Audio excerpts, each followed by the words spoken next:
नमस्कार बच्चों, एक बार फिर से आप लोगों का आपके अपने यूट्यूब चैनल फिजिक्स टूल में बहुत बहुत स्वागत है।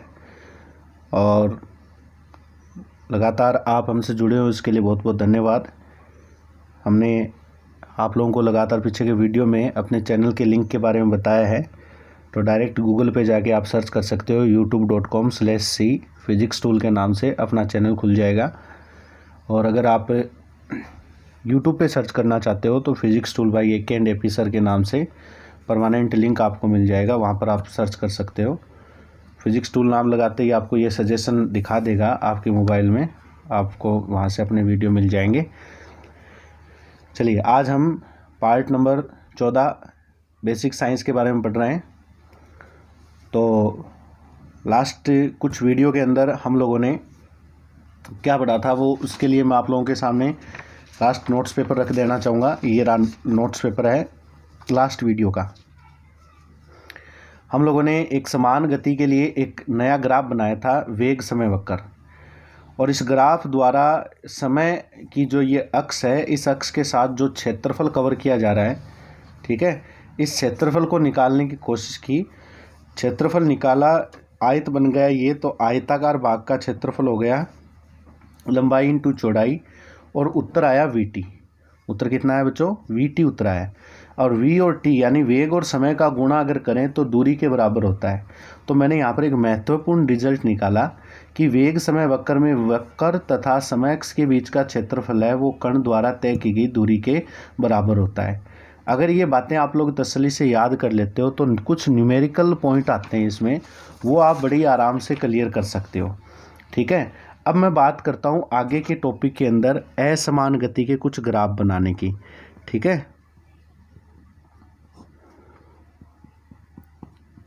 असमान गति जहाँ होती है उसका मीनिंग हमने पढ़ा है कि वेग में परिवर्तन होता है और त्वरण उत्पन्न होता है।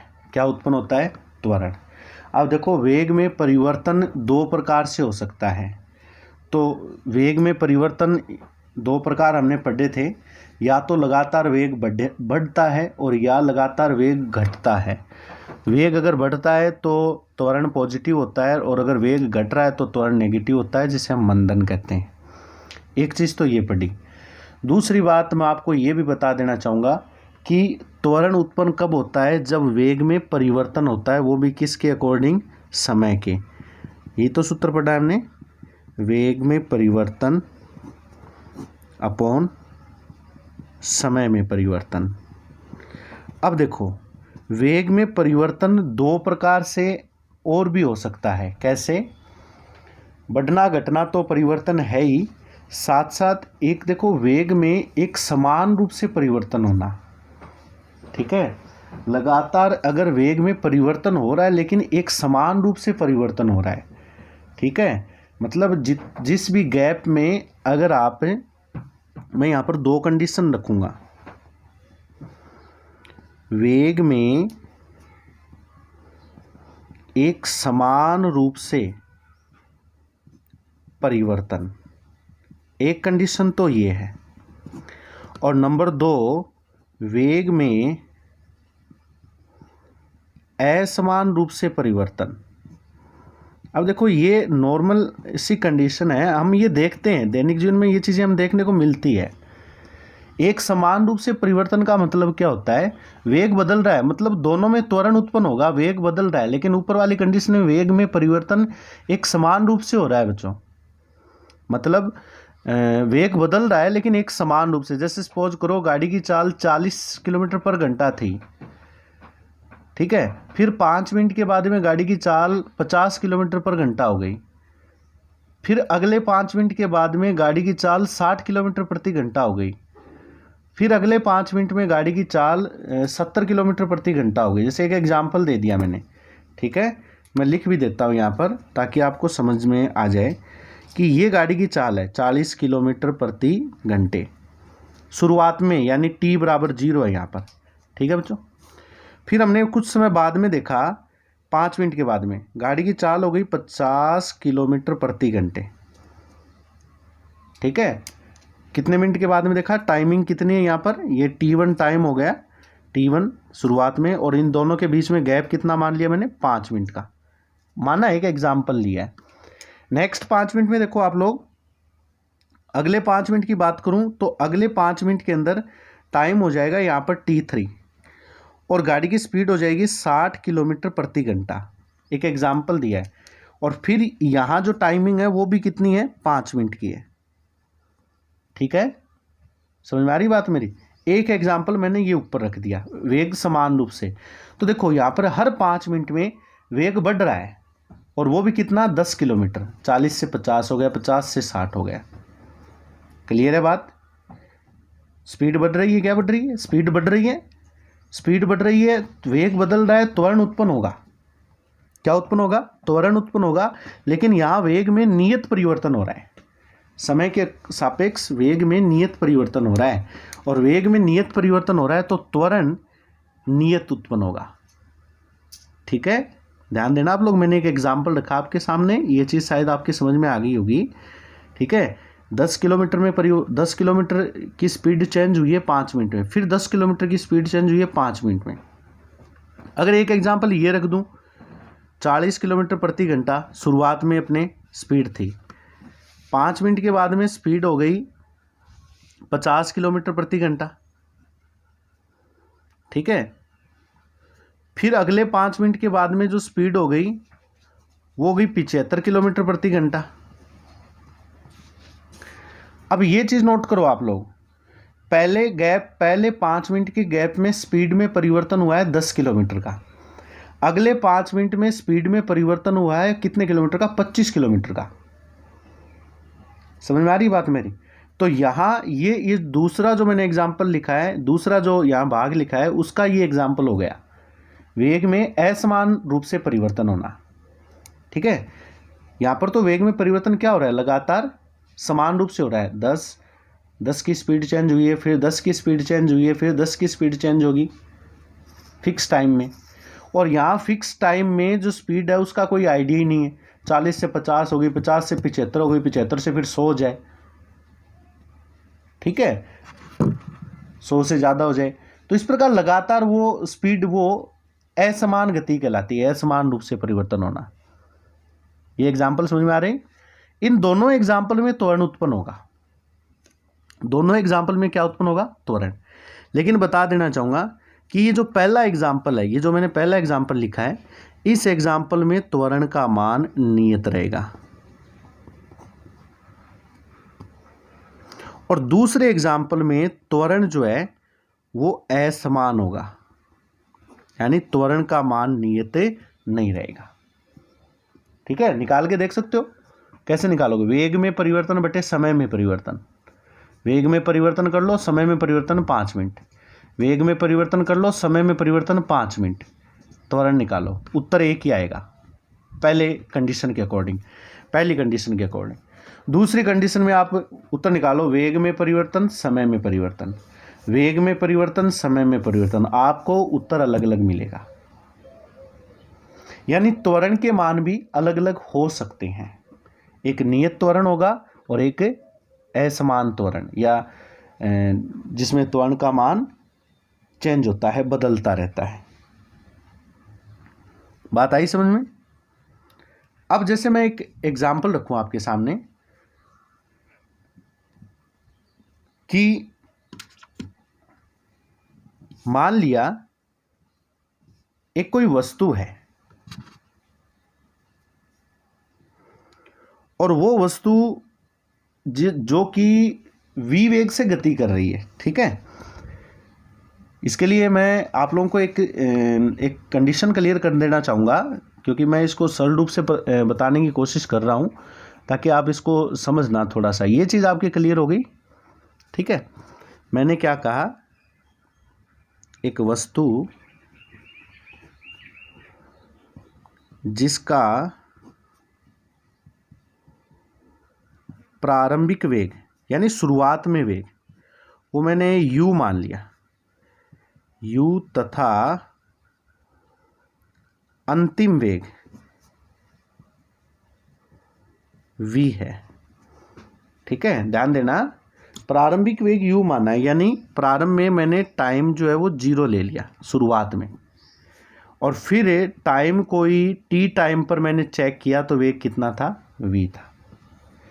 शुरुआत में मैंने टाइम मतलब जब मैंने नोट करना शुरू किया टाइम, तो मैंने घड़ी के अनुसार 0 से स्टार्ट किया, तो स्पीड कितनी थी u। फिर t टाइम के बाद स्पीड कितनी होगी v। बताओ वेग बदल रहा है, बदलेगा नहीं बदलेगा, u से v हो गया। तथा वस्तु की गति में उत्पन्न त्वरण स्मॉल a है, ये मैंने मान लिया। ठीक है बच्चों, अब आप थोड़ा ध्यान देना यहां पर। मैं आप लोगों को इसके 2 प्रकार के ग्राफ बताने की कोशिश कर रहा हूं। ठीक है, दोनों ग्राफ आप तसल्ली से क्लियर करना, आप इनको आराम से समझ सकते हो। ठीक है, पहला ग्राफ जो मैं बना रहा हूं नियत त्वरण के लिए,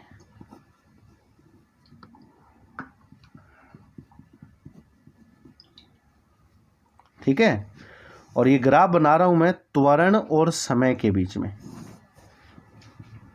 एक तरफ समय का पद ले लिया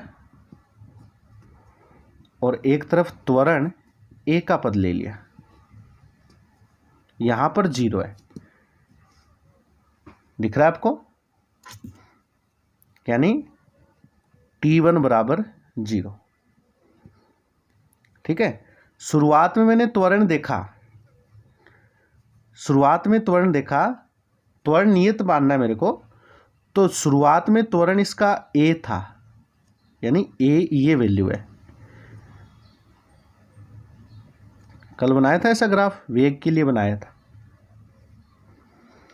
फिर मैंने t टाइम के बाद में, जैसे सपोज करो यहां पर टाइम हो गया t,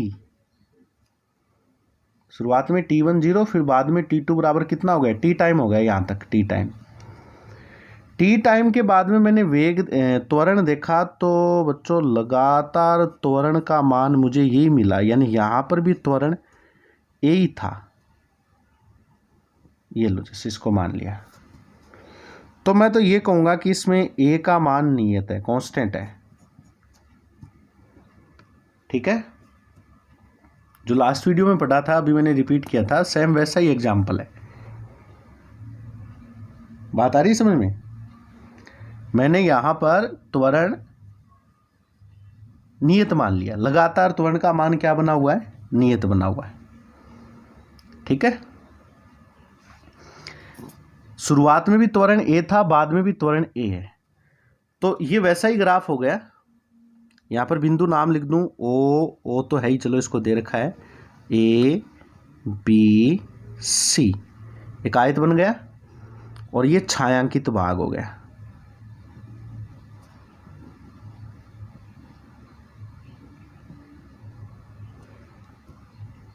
ठीक है, ये क्या हो गया, छायांकित भाग। समझ में आ रही बात मेरी? त्वरण क्या है, नियत है। शुरुआत में त्वरण नोट किया तो भी 0, बाद में नोट किया तो भी शुरुआत में यानी t बराबर 0 पे नोट किया तो भी a, और बाद में नोट किया तो भी a। ठीक है, ये इस एग्जाम्पल का एक टाइप से ग्राफ हो गया। इस एग्जाम्पल का 40 से 50 हो गए, 50 से 60 हो गए, टाइम बदल रहा है लगातार, त्वरण वही बना रहे हैं, 40 से 50, 50 से 60, त्वरण वही बना रहेगा। वेग में परिवर्तन बटे समय में परिवर्तन से आप त्वरण निकाल सकते हो। समझ में आ रही क्या बात मेरी आपकी? ठीक है, क्योंकि त्वरण का सूत्र क्या होता है, यहां त्वरण का सूत्र लिख देता हूं।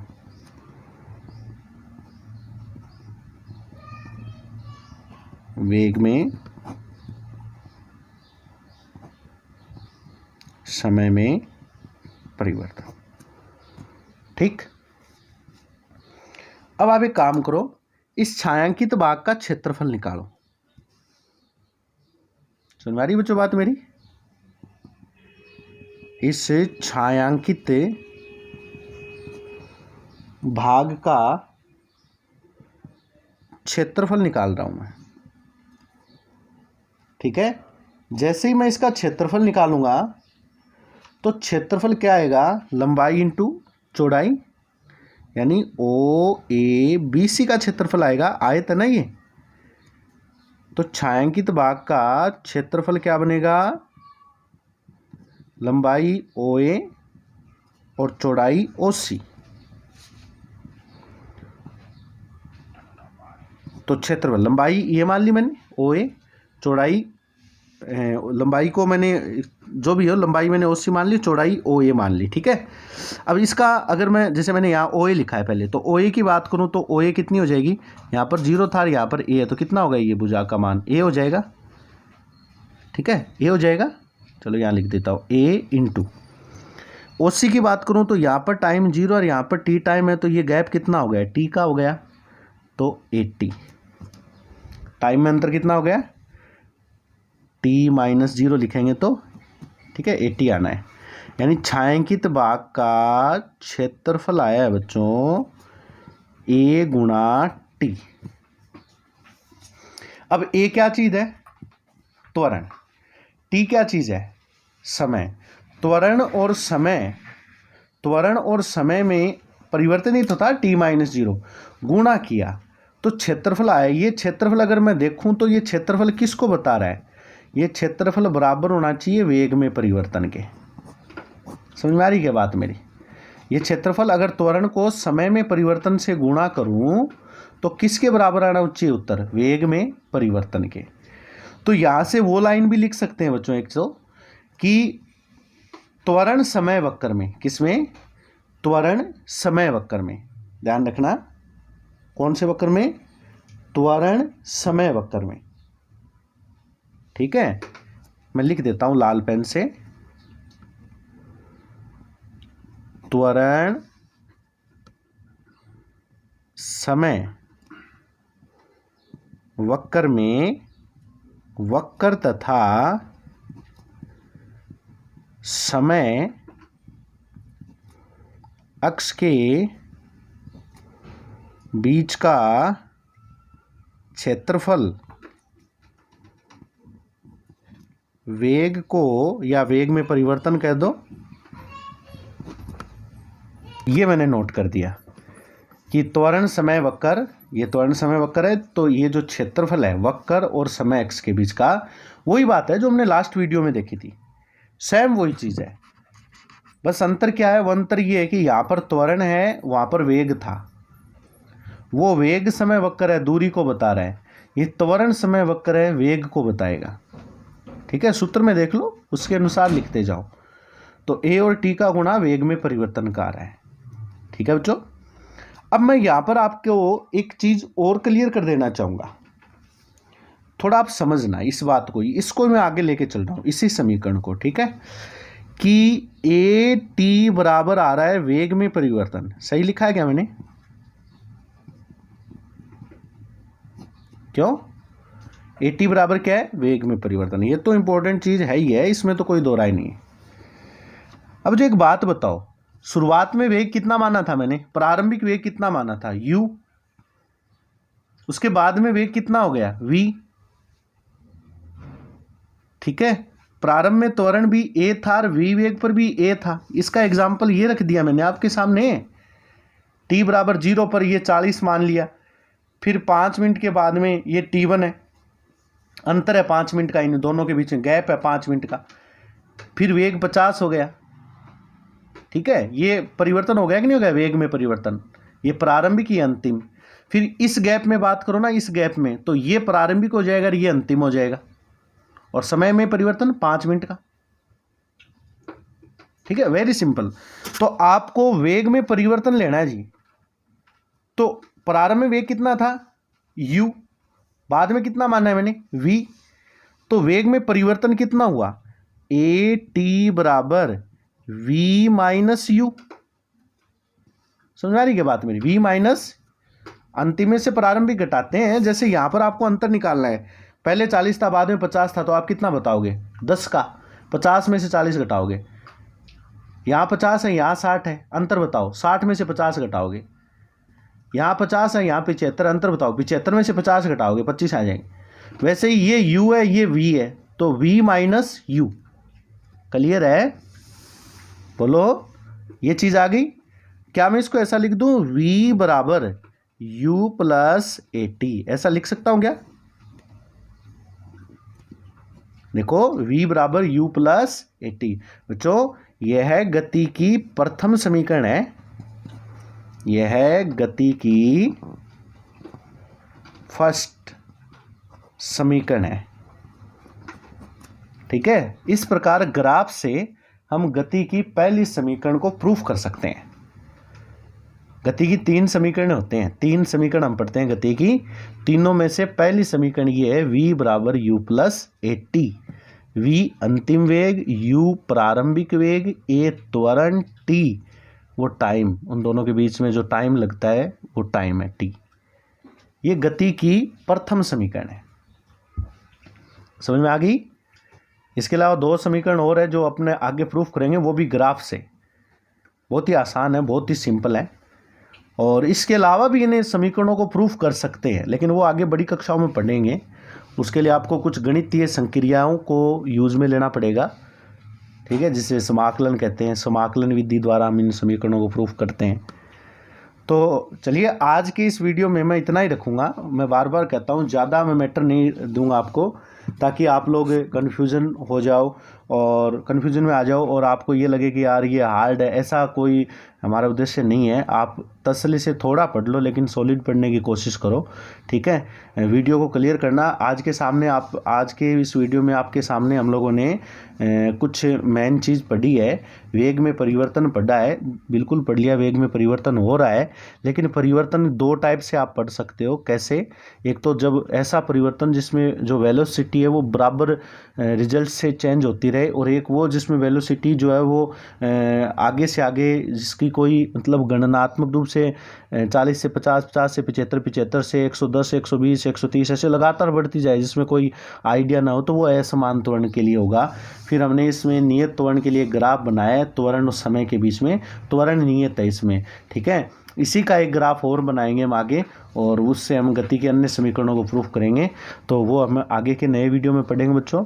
तब तक के लिए आप ये वीडियो देखें, क्लियर करें तसल्ली से, और इनको एकदम मतलब पॉइंट को इनको आप सॉलिड रूप से तैयार करने की कोशिश करें।